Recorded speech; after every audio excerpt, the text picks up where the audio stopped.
nuevo programa más de Historias que te ocultan.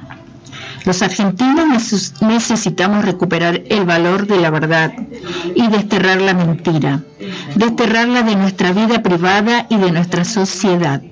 Basta de mentiras. Tenés que saber que la dirigencia política y la mayoría de los medios de comunicación en todos estos años te han estado mintiendo en muchas cosas, y entre ellas, y no menos importante, en el pasado reciente. Te han cambiado la historia. Compatriota, cuando la política se mete con el pasado, hay que prestar mucha atención, porque lo que se busca es manipular el presente. Te cambian lo que pasó por lo que ellos inventaron para manejarte en el presente. Pero tranquilos, porque la mentira tiene patas cortas, y como los que somos amantes de la verdad, sabemos que solo la verdad nos hará libres. Vamos a compartir con vos acontecimientos históricos, que lo más probable es que no los conozcas, y que los políticos están muy interesados en que sigas sin conocerlos. Un pueblo que ignora es un pueblo al que se lo puede llevar de las narices.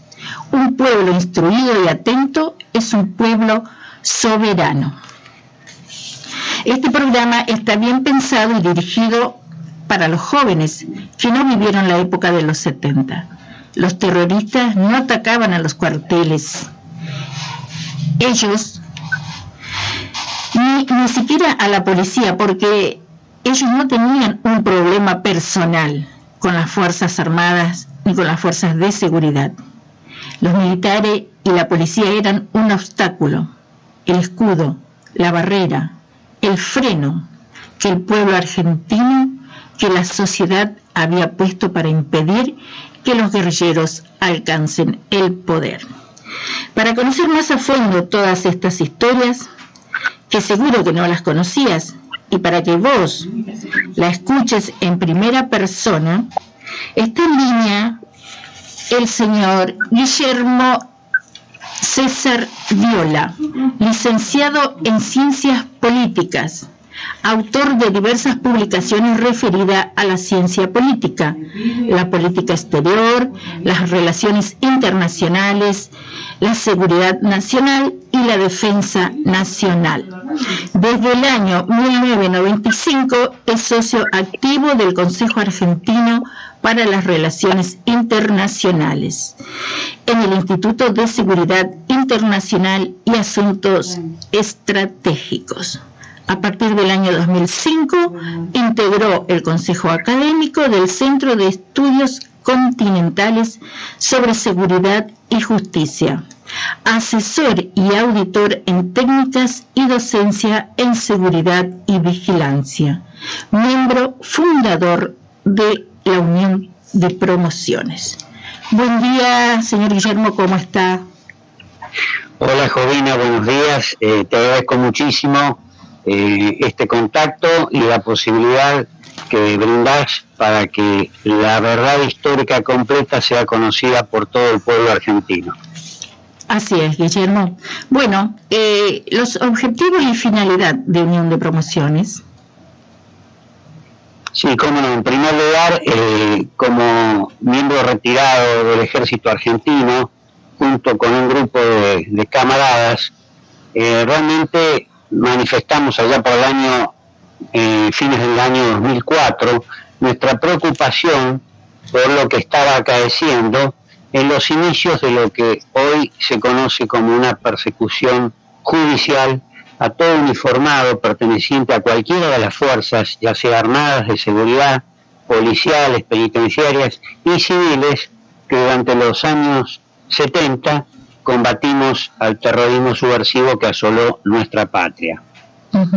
Así fue como reunidos decidimos tratar de ver de qué forma podíamos emprender una serie de acciones, porque era una preocupación derivada de la probable evolución jurídica que iba a tener esta situación de persecución.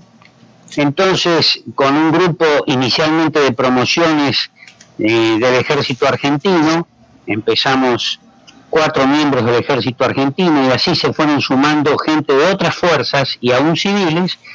Se fue dando forma a lo que aquel 29 de mayo del año 2005 se integró como la llamada Unión de Promociones, que es una organización sin fines de lucro, una ONG que no tiene personalidad jurídica, pero es un conjunto de retirados que tenemos la memoria completa y que estamos reunidos fundamentalmente con una finalidad, que es la de promover, la de fortalecer, la de aumentar los lazos de camaradería, en principio entre todos los integrantes de las distintas fuerzas y de los mismos civiles, a fin de satisfacer intereses comunes en bien de las respectivas instituciones que representan o integran.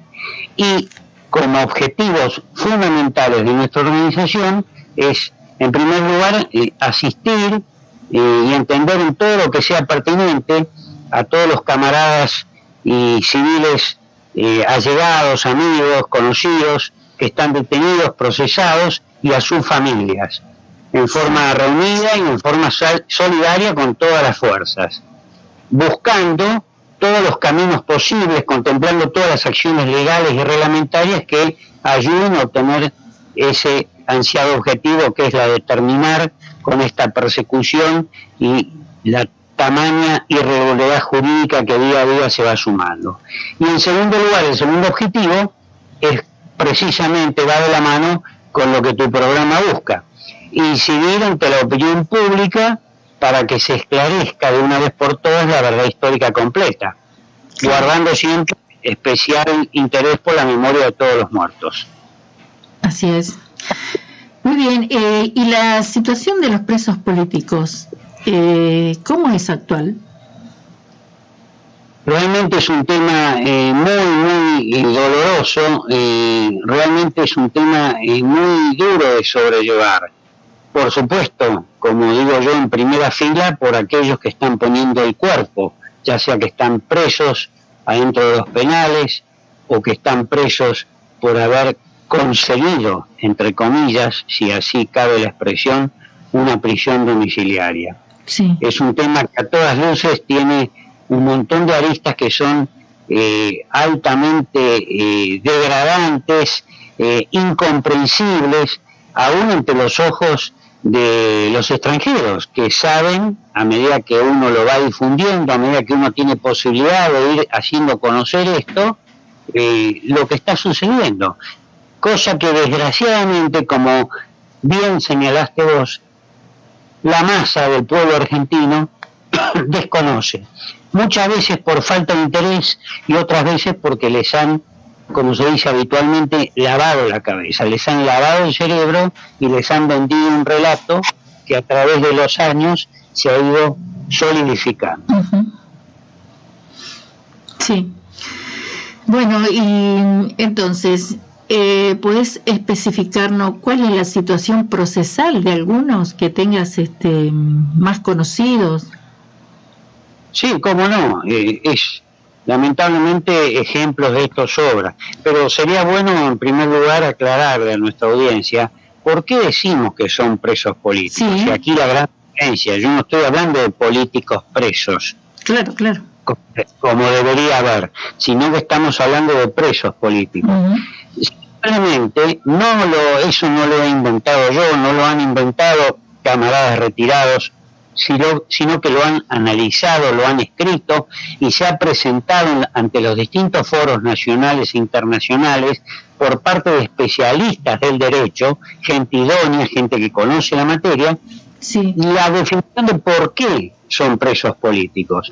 En primer lugar, la motivación del encarcelamiento y del juzgamiento es lisa y llanamente una venganza que está amparada por decisiones y artimañas que tienen clara naturaleza política.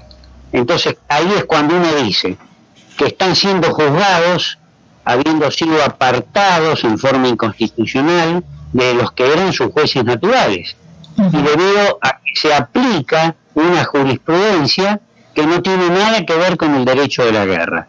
En segundo lugar, y legalmente se derogó con carácter retroactivo, porque en nuestro país todo es posible, la ley de obediencia debida y punto final, que los amparaba. Obediencia que es un pilar, digamos, ancestral e insoslayable en la organización y la disciplina militar.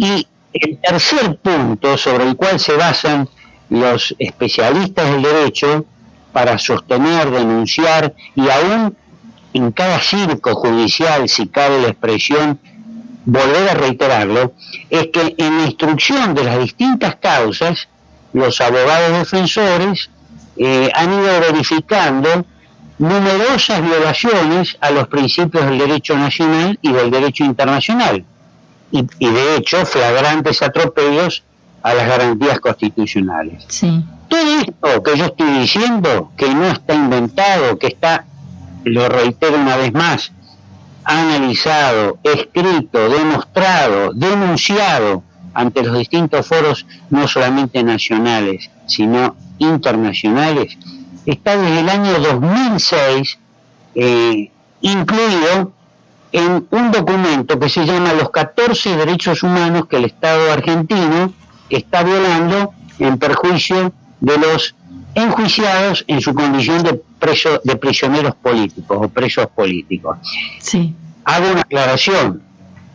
Aquel que ingresa a ese documento, que ya después voy a indicar a dónde pueden consultarlo con toda facilidad, va a ver que dentro de cada uno de esos 14 principios hay otros subtemas o subprincipios, si cabría la expresión, en donde están todas las barbaridades que se ven en los distintos tribunales del país de hace tantos años incluida.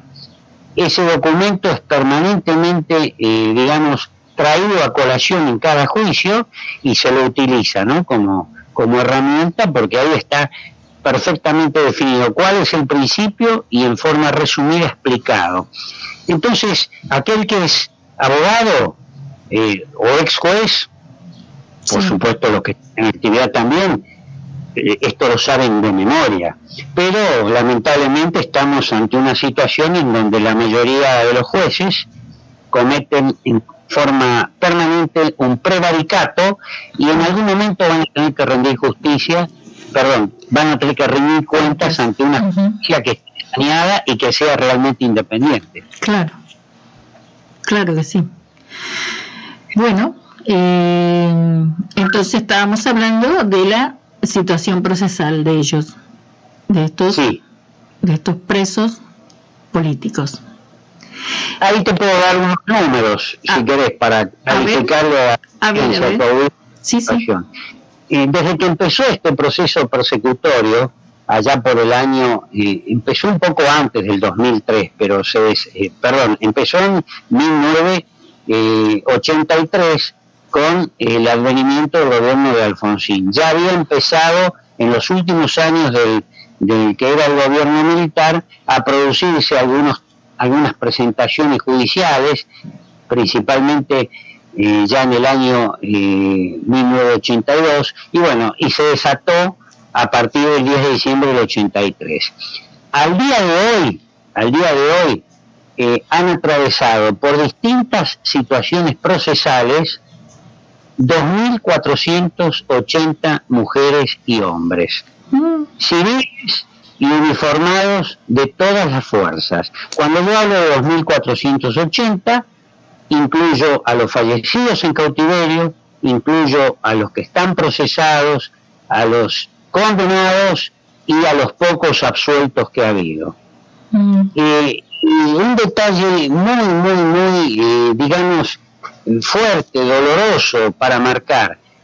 En el supuesto caso que estos circos judiciales fuesen juicios realmente bien instrumentados, insisto, en el supuesto caso, fíjate vos que de los 618 muertos en cautiverio que hay hasta el día de hoy, solamente 79 murieron con sentencia firme. O sea, si estos circos judiciales hubiesen no sido circos judiciales, sino si hubiesen sido juicios verdaderos, 79 estaban condenados, entre comillas, correctamente. Sí. Y el resto murieron inocentes. Qué bárbaro. Firme. Aquí viene ese ejemplo, porque los números son contundentes. Sí. Cuando uno escucha por televisión, por radio, o ve que hay políticos que son llevados a cuentagotas ante la justicia y que protestan cuando tienen 2 años de preventiva, recuerda que hay un principio que dice que uno puede estar 2 años y hasta un tercero en prisión preventiva si así el juez lo determina y si las condiciones ameritan a que así sea. Pero ahí tendríamos que entrar a darle a conocer a tu audiencia números que son escalofriantes. Sí. Como por ejemplo que hay gente que lleva 16 años en prisión preventiva, que no han tenido siquiera juicio. Claro. Y uno escucha cuando un político como el delincuente de Vudú al supera los 2 años ya empiezan a hacer toda una movida para que el hombre vaya como mínimo a domiciliario, más allá que él vivía en un médano, para que vaya a domiciliario porque no puede estar más de 2 años en prisión. Entonces esto es realmente alevosamente insultante para la inteligencia media de una persona. Sí. Esto lo ve el mundo y lo ven muchos argentinos. Desgraciadamente, como suele suceder en este gran país, la masa mira para otro lado. Vos tenés, por ejemplo, esos 2.480 mujeres y hombres, tenés 850 que están hoy procesados y 1.016 condenados. Sí. Entonces, si vos sumás los 850, los 1.016 y los fallecidos, te dan total de 2.480. Y cuando digo mujeres y hombres uniformados de toda la fuerza, ¿a qué me refiero con eso? Ha habido sacerdotes que han estado incluidos en esta lista, 10. Ha habido 40 mujeres que atravesaron por distintas situaciones procesales. Ha habido exfuncionarios judiciales, abogados, 44 para ser más exacto, y todo el resto está distribuido entre personal civil que estaba en las fuerzas, destacado como tales, o uniformados de cualquier fuerza, ya sea Fuerza Armada, Fuerza de Seguridad o Fuerzas Policiales. Todo esto es un cuadro realmente dantesco. Entonces, si vos te pones a ver que en los distintos periodos de gobierno, empezamos en la época de Alfonsín en sus 4 años de gobierno, con 25 muertos, después vino el gobierno de Menem, tuvimos 56 muertos, después tuvimos el gobierno de Néstor Kirchner con 282 muertos, después tuvimos, el gobierno de Cristina Kirchner, ¿no? Sí. Con 200, entre lo que fue el gobierno, la presidencia de su marido y ella, 282 muertos, después el gobierno de Macri, 205 muertos, y el actual gobierno, que lamentablemente lleva un promedio de 1 muerto por mes. 4 muertos, 4 fallecidos por mes encarcelados. Qué bárbaro. ¿Qué quiere decir esto? Esto quiere decir que cada día están más ancianos, cada día están más viejitos, se están muriendo sin atención médica o con una atención médica deficitaria, y esto no es culpa de los servicios penitenciarios, porque los servicios penitenciarios han presentado toneladas, por decirlo metafóricamente, de papeles ante la justicia, porque ellos son asesores y auxiliares de la justicia, como integrantes de lo que es la custodia de la gente que está detenida en los penales. Infinidad de documentos diciendo no podemos tener una población geronte presa en los penales. ¿Por qué? Porque el sistema penitenciario argentino a duras penas está preparado para soportar presos cuya edad oscila en un promedio de 30 años. Con más razón, si yo esto vos ya lo conocés, pero si le decimos a la audiencia que el promedio de edad de los presos políticos a nivel nacional es de 76 años, sí, y que en los penales el promedio de edad hoy en día está en ese rango, en los penales está en 71 años, en domicilio está en 78, y el promedio nacional, incluyendo otros acápites, está en 76, para redondearlo de alguna forma. Entonces uno dice, ¿cómo? Si la cárcel apenas puede soportar una población con 30 años de edad. Bueno, acá tenés gerontes que están ahí. Entonces, hay que tener en cuenta que esta gente, en su mayor parte muy avanzada en años, tenemos en los penales hoy 88 presos que tienen más de 70 años. Entonces, ¿cuál es el problema de salud que tienen? Tienen los problemas de salud propios de la edad, claro, y aquellas, las enfermedades que contraen los penales. Y el servicio penitenciario, más allá de algunas negligencias que ha habido denunciadas o algunos inconvenientes propios de la infraestructura de este servicio, por ejemplo, que por ahí no tienen en condiciones un vehículo para evacuar un preso a un hospital, ha hecho lo que puede, pero los jueces miran para otro lado. Entonces, en algunos casos han concedido domiciliaria, sí, en otros no, la mayoría. Entonces, ¿cuál es la conclusión de todo esto? Hablándolo en lenguaje criollo, cada juez hace lo que se le ocurre, no hay una uniformidad de criterio. Entonces hay penales donde tenés ancianos que se están muriendo, y hay en otros casos lugares donde, por el hecho de haber cumplido 70 años, que insisto, no es obligación del juez, es una prerrogativa dejarlo ir. ¿Qué es lo que deberían hacer? ¿A dónde va a ir un hombre de más de 70 años? ¿Se va a escapar por los muros? Suponiendo que estos juicios fuesen reales, ¿no? Estamos hablando en el hipotético caso que no estuviéramos frente a todas estas tremendas irregularidades jurídicas, anticonstitucionales y antinatura, diría, que se están cometiendo desde hace tantos años. Entonces, ese es el cuadro, digamos, de situación. Después, el problema que te dije recién de las prisiones preventivas, insisto en un tema, esto no soy abogado, pero uno de tanto estar con este tema lo aprende. Claro.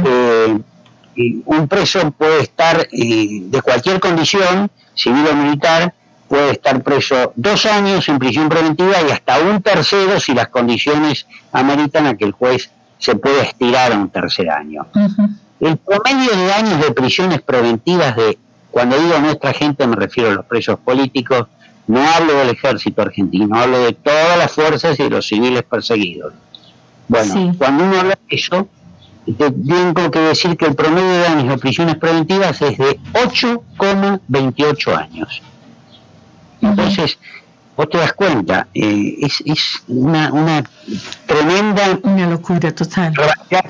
No es entendida en ningún lado. Como cuando uno dice, el preso más joven en la cárcel hoy tiene 62 años y el más anciano dentro de unos días va a cumplir 92. ¡Qué bárbaro! Entonces, ¿qué puede uno decir frente a esto?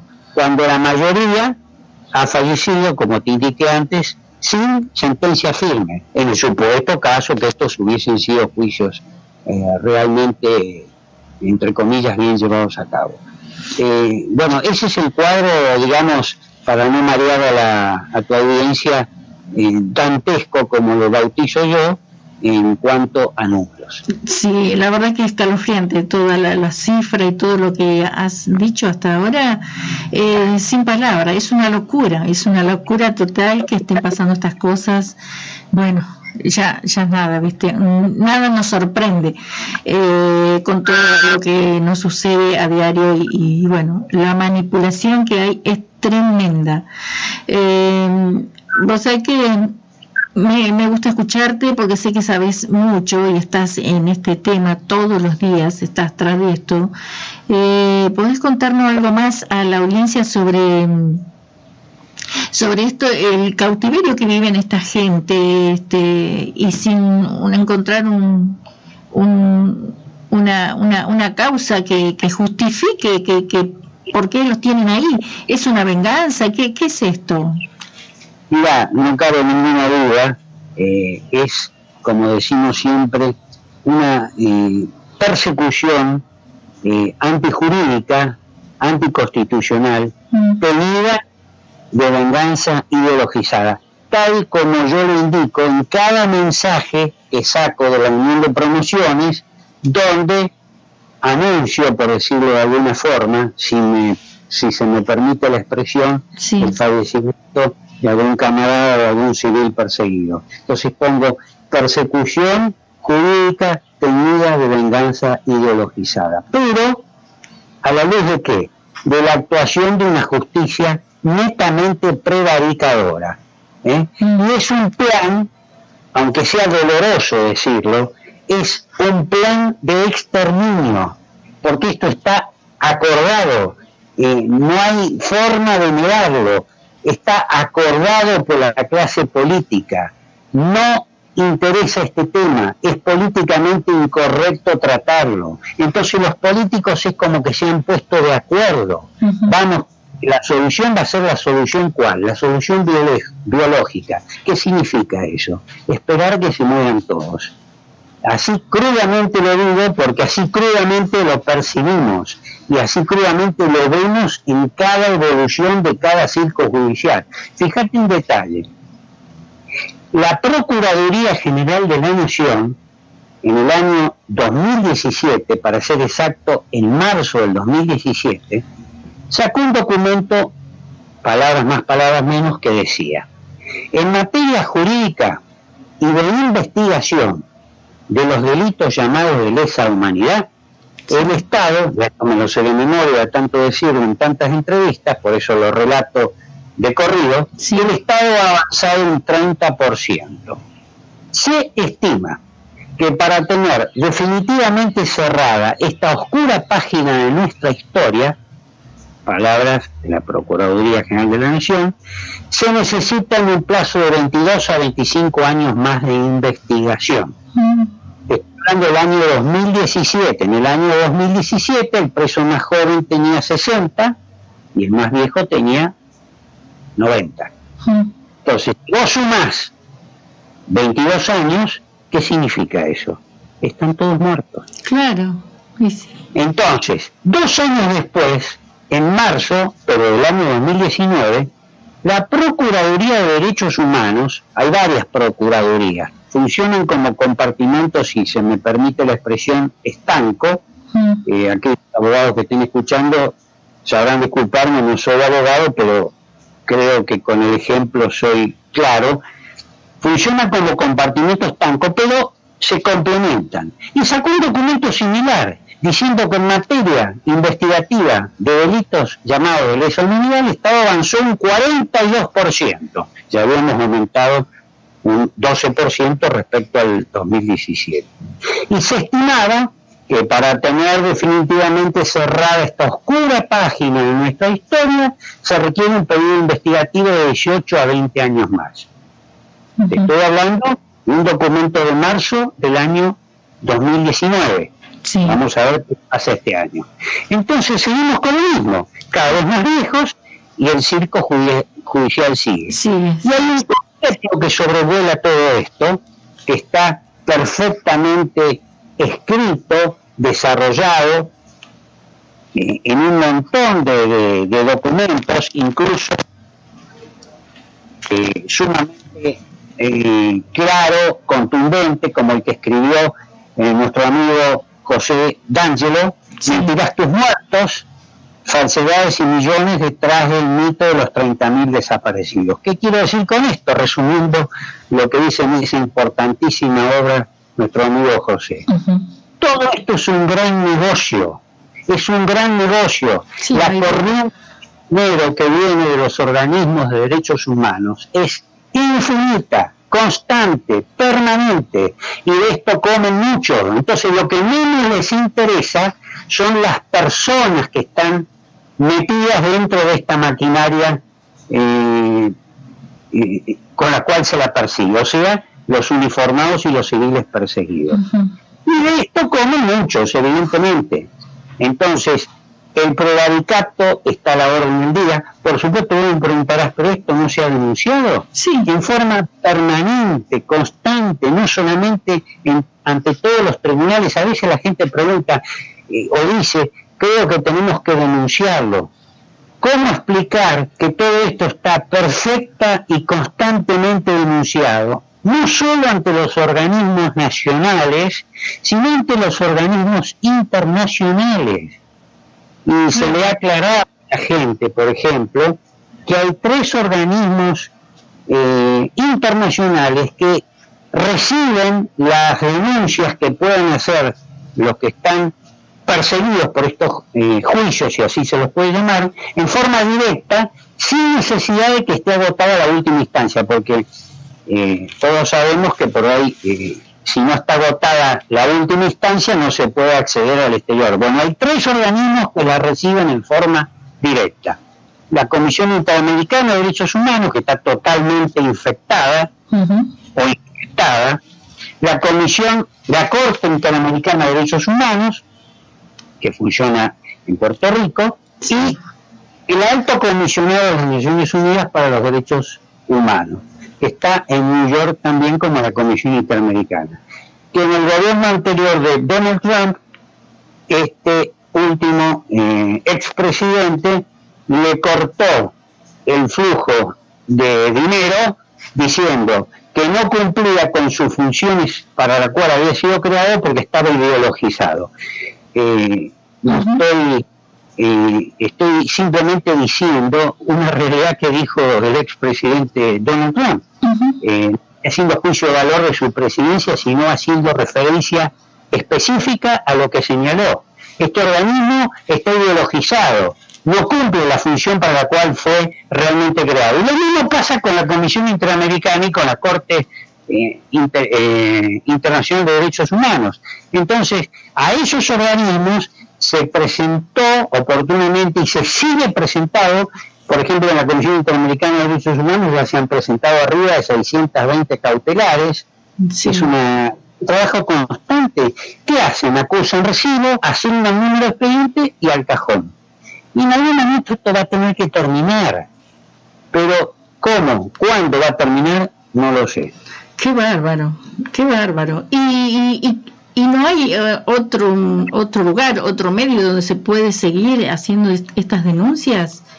Por ejemplo, ¿cómo es? El Haya. Bueno, se han hecho presentaciones, pero desde el punto de vista jurídico, los organismos a los cuales todo Estado termina, la Haya está ya más para tribunales arbitrales, pero por ejemplo, todo este tipo de circunstancias terminan tarde o temprano ante la Comisión Interamericana. Entonces, si ellos mismos han abierto la puerta para que uno vaya directamente, supongamos, estamos en un juicio en primera instancia, yo ya estoy habilitado para ir a denunciar, aunque acá en Argentina no haya pasado siquiera la segunda instancia. Pero es como hablarle a la pared, capaz que vos le hablas a la pared y la pared te contesta. Es increíble. No les interesa. Lo que pasa que, bueno, todo esto que está sucediendo, ahí deberíamos entrar a tocar otro tema, no sé cómo andarás en tiempo, pero hay un tema sumamente pesado, importante, y que es motivo de, en mi caso lo repito en forma constante, cómo fue, o yo lo titulo siempre como la evolución de la estrategia para la toma del poder. ¿Por qué pasa todo esto? Absolutamente nada de lo que pasa es casual. Y voy a nombrar 4 hitos históricos, muy resumidamente, para no cansar a la audiencia, pero para que la gente sepa que esto que pasa no es casual.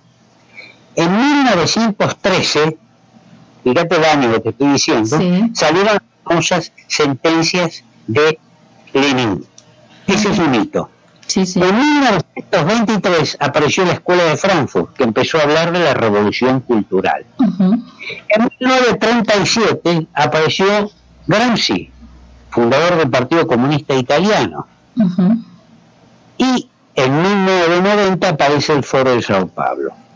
Entonces, absolutamente todo tiene que ver con todo. ¿Por qué?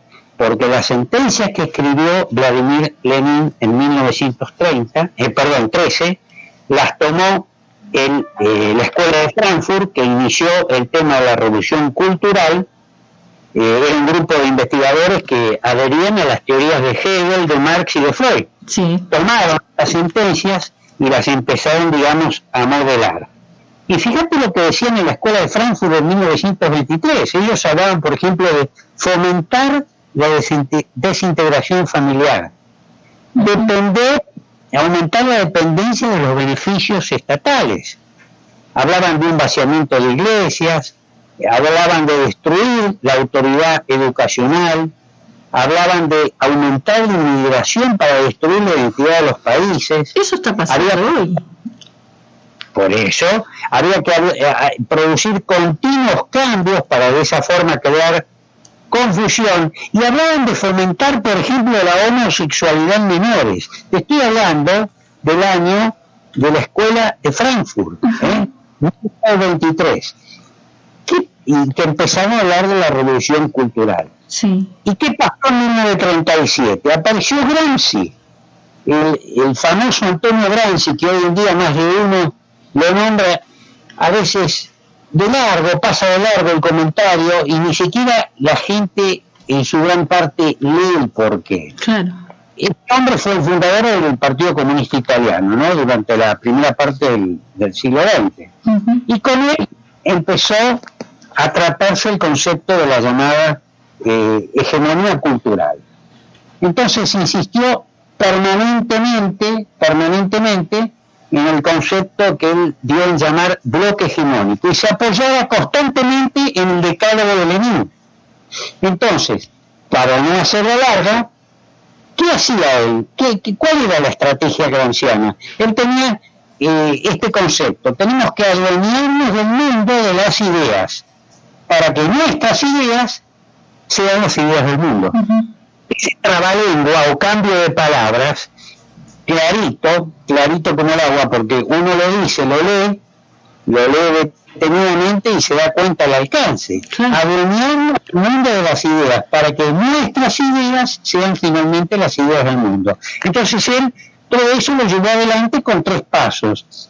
El primer paso, él decía, tenemos que terminar con las creencias, con las tradiciones, con las costumbres, que hablan de cómo el hombre trasciende, ¿no? Sí. Cuando hablamos de hombre, estamos hablando del ser humano. Claro.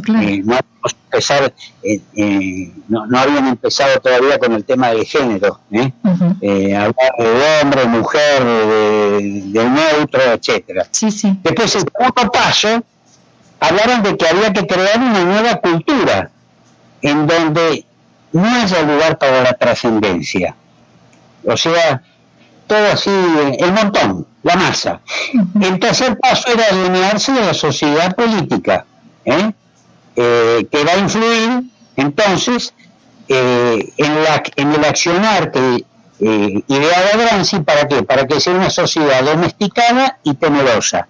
Vos andás atando cabos con lo que sucede hoy, ¿no? Sí. Y el cuarto paso que hablaba Gramsci es tomar el gobierno, cerrar el plan, que sea la dictadura del pueblo y que haya un total apoyo del mismo. Bueno, todo eso fue en el año 1937, se plasmó en el año 1947, cuando salieron los famosos Cuadernos de la Cárcel, que salió a la luz la obra que él publicó y se denominaba Cuadernos de la Cárcel, todo lo que escribía estando en la cárcel. Y apareció en 1990 el famoso Foro de Sao Paulo, que hoy en día muchos periodistas hablan así de corrido, y muy pocos se detienen a pensar o a ver qué es el Foro de Sao Paulo. ¿Por qué aparece el Foro de Sao Paulo? Sí, ¿qué es? Y bueno, el Foro de Sao Paulo es, digamos, un lugar donde están reunidos 300 partidos y grupos de izquierda latinoamericanos.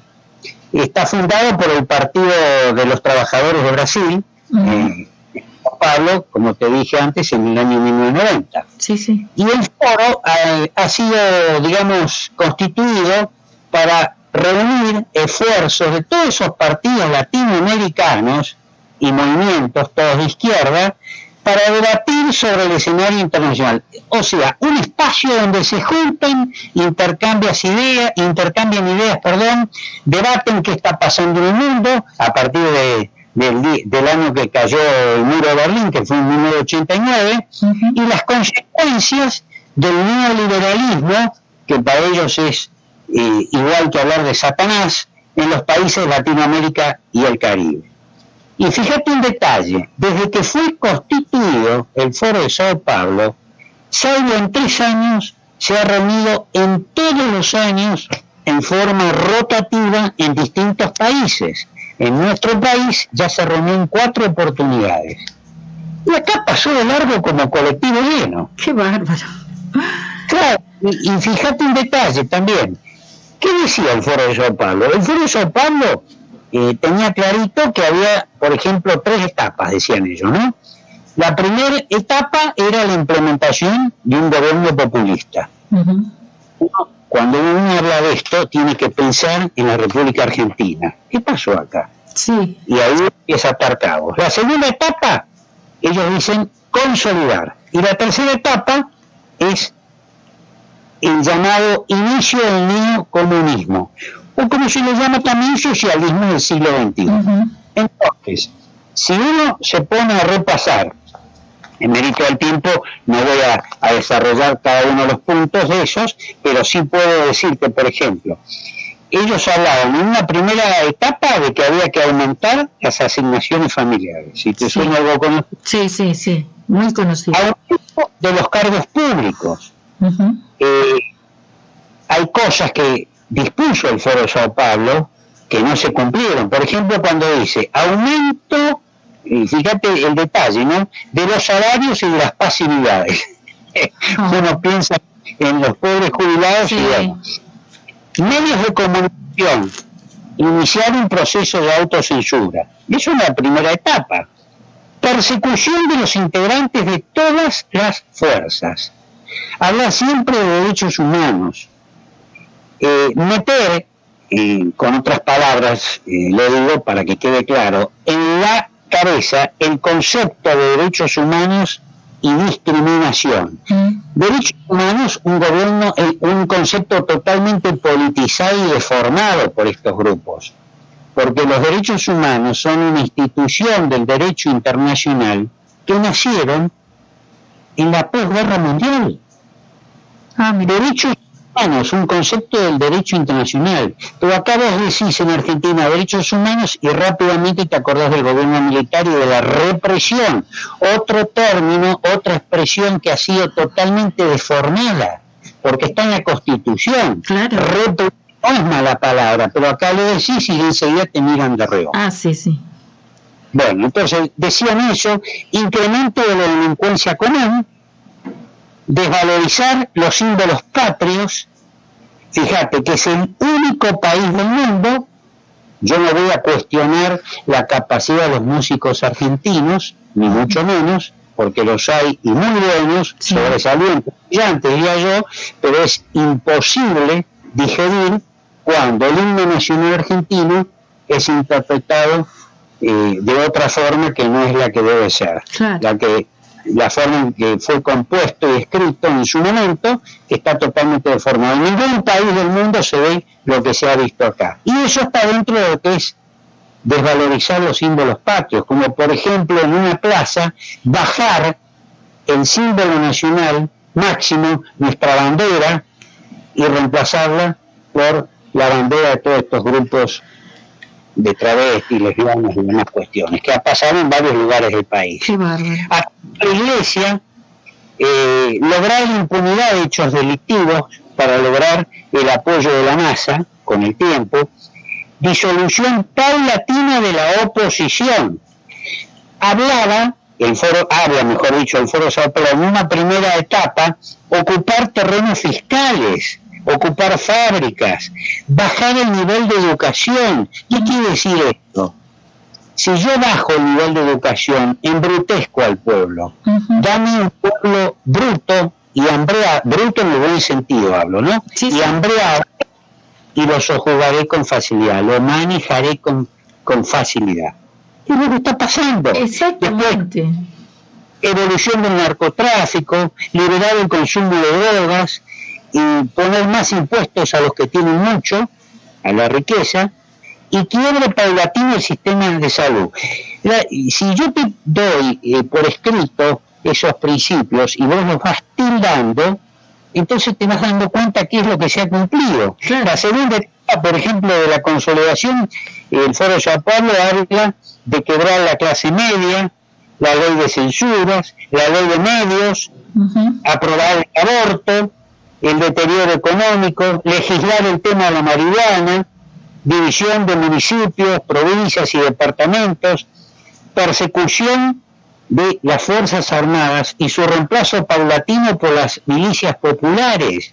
Entonces, yo te nombro esa etapa que es la de la consolidación y vos seguís tildando. Sí. Y estás en la tercera etapa, que es en la etapa del neocomunismo o socialismo siglo XXI, en donde se habla de expropiaciones, de presos políticos, ellos llaman presos políticos a los políticos presos. Sí. Crímenes políticos, qué casualidad, me acuerdo de Nisman. Ataque a la Iglesia Católica, régimen electoral a la medida del partido que gobierna. Más claro, échale agua. No, clarísimo. Está todo muy clarísimo. Bueno, entonces, cuando uno ve lo que el grupo, lo que el Foro de Sao Paulo, a partir de 1990, ellos tienen estos temas, y cada vez que se reúnen, tratan estos temas con todos estos partidos de izquierda y movimientos de izquierda latinoamericanos. ¿Me explico? Sí. Entonces, van intercambiando ideas, hacen un foro de discusión, intercambian ideas y se van con el paquetito a sus respectivos países a tratar de seguir implementándolo. Y así fue como apareció, poquito después, a mediados del año 2019, el Grupo de Puebla. El Grupo de Puebla, que me acuerdo que el primer encuentro ellos lo denominaron, le pusieron el título de Progresivamente. Entonces participaron todos los líderes latinoamericanos. Esta reunión se realizó en Puebla, no en México, y se acordó la oficialización de este grupo, digamos. ¿Para qué?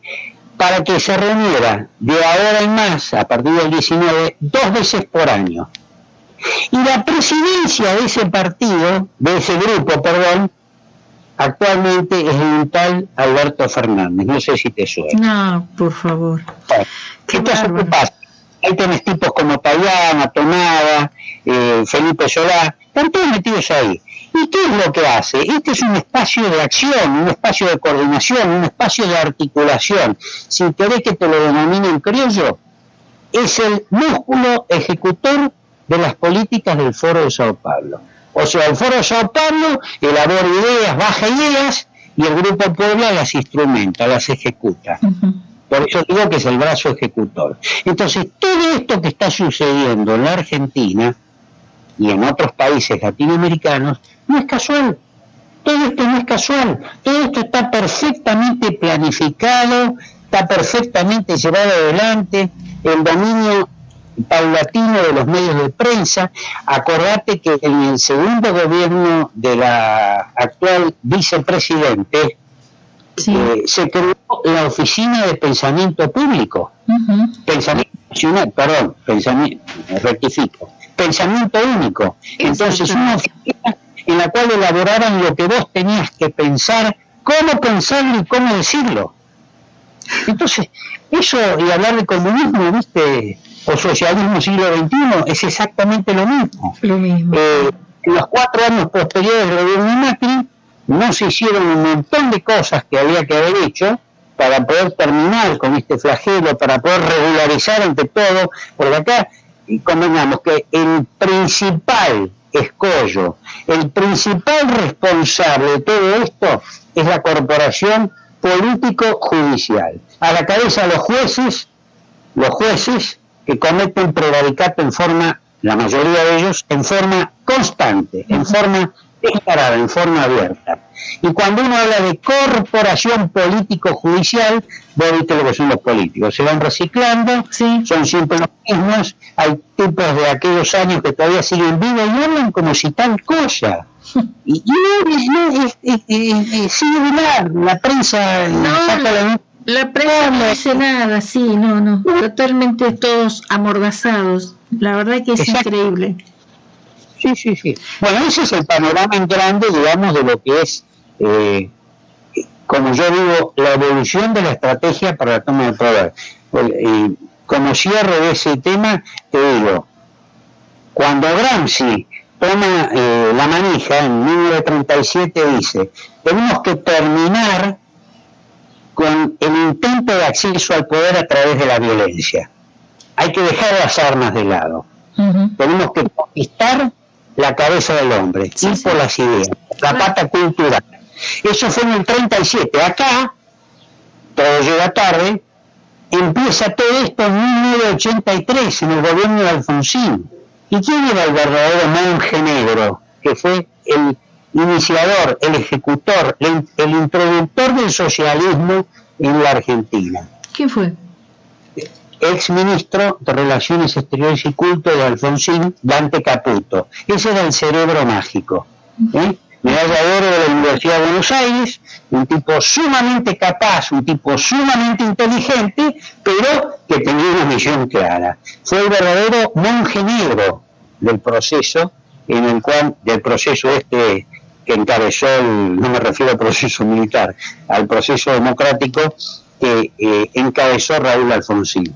Entonces, a través de la introducción de la Internacional Socialista, empieza todo este movimiento. Y lo que Gramsci decía en el 37 ya empezaba ahí en la época esa, hasta que se plasma cuando aparece en 1990 el Foro de Sao Paulo, donde se coordinan todos estos movimientos de izquierda y estos grupos de izquierda. Entonces lo que está pasando, insisto, no es casual. Y todo, que es una frase que yo siempre reitero hasta el hartazgo, absolutamente todo tiene que ver con todo. Muy clarísimo, Guillermo, muy bien informado. O sea, vos estás muy bien informado y has hecho un panorama pero muy claro, entendible para toda la audiencia. Y la verdad que uno se queda ahora pensando, ¿no? Y nuestros valores, nuestros próceres se deben estar revolcando de todas las cosas que están pasando hoy en nuestro país. Exactamente. Qué bárbaro. Yo me quedo, te juro que con una indignación tremenda de ver que nadie hace nada, que están todos callados, amordazados. O sea, ya nos han invadido tanto que parece que la gente deja que pase, ¿no? Que pasen las cosas. Sí, lo más doloroso que los que trabajamos en esto, como vos, como todas las organizaciones afines, amigas, que eso me gustaría decir algo ahora, hacer alguna mención también para tu audiencia. Somos pocos, estamos trabajando, pero es como si no estuviésemos, porque la masa mira para otro lado. Este pueblo parece que es insensible, está desconectado. Acá parece que lo que interesa es tener un buen asado, poder salir de vacaciones, más allá del barbijo, y listo, se acabó. Y nosotros estamos encerrados en un mundo aparte. Estamos viviendo una realidad que la masa de la gente no ve. Y mucho por desconocimiento, porque en otro orden vos escribís algo y no lo lee la gente. Te leen el primer renglón, te leen el último, y después cortifican sobre el escrito como si supieran. Entonces me hace acordar esto a lo que decía Discépolo, ¿no? Allá en la década del 30, cuando escribió el tango Cambalache. Nos escribe a la perfección ese tango. Exacto. A todo el argentino en general. Todas estas cosas, toda esta bibliografía, estos documentos, juicios, lo que se te ocurra, videos o lo que fuere, tu audiencia puede encontrarlo tranquilamente accediendo, por ejemplo, al sitio web de la organización Unión de Promociones, que es www.uniondepromociones.info o Es una página de doble entrada. Ahí hay un portal de multimedia, donde también hay un canal propio, pago, de la Unión de Promociones, donde están todos los videos, entrevistas que se empezaron a hacer desde que empezamos con esta tarea en el año 2005. O sea, hay entrevistas tuyas, incluso hay videos de actos, de montones de cosas, modelos por ejemplo, de presentaciones judiciales, palabras finales, alegatos, todo perfectamente dividido por significación. Y hay también un sector donde están todas las efemérides de la guerra contra el terrorismo subversivo, ya sea las contemporáneas, los muertos en cautiverio, y aquellos que sin estar en cautiverio estaban bajo proceso judicial. Perfecto. Muy a bien. Eso llamamos muertos en cautiverio. Sí. Todo eso está a disposición, así que cualquier oyente tuyo que necesite, a través tuyo o como fuera, lo hace llegar y estamos a disposición para aclararle lo que necesiten. Muy bien, perfecto. Muchísimas gracias. ¿Es alguna cosa? No, ¿tenés algo más que agregar?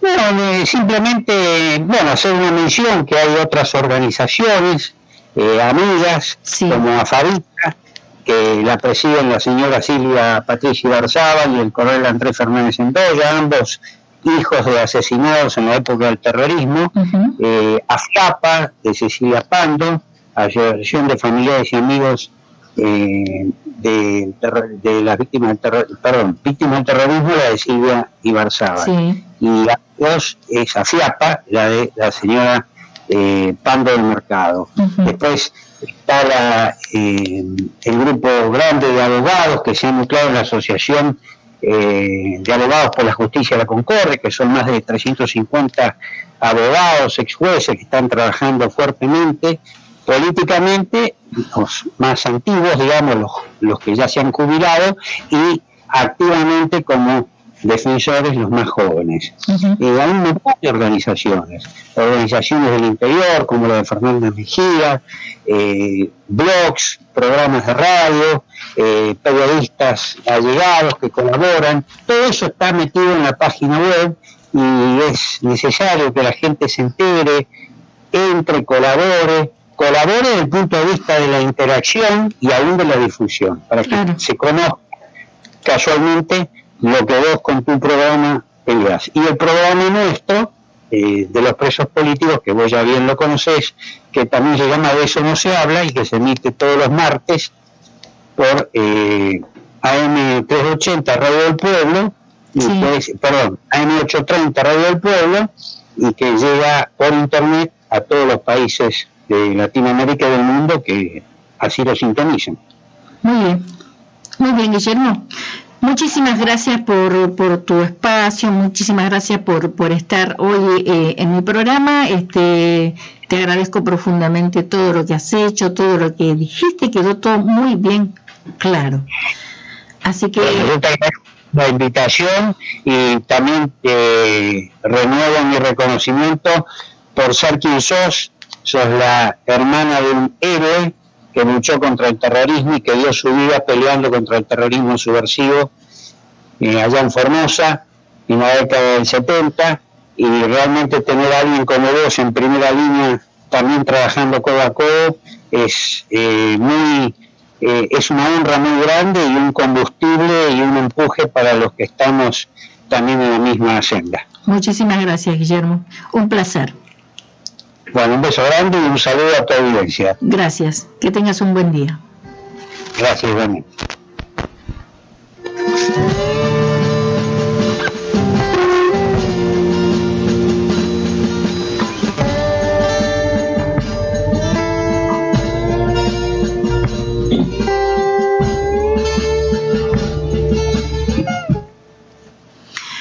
La historia no es de plastilina.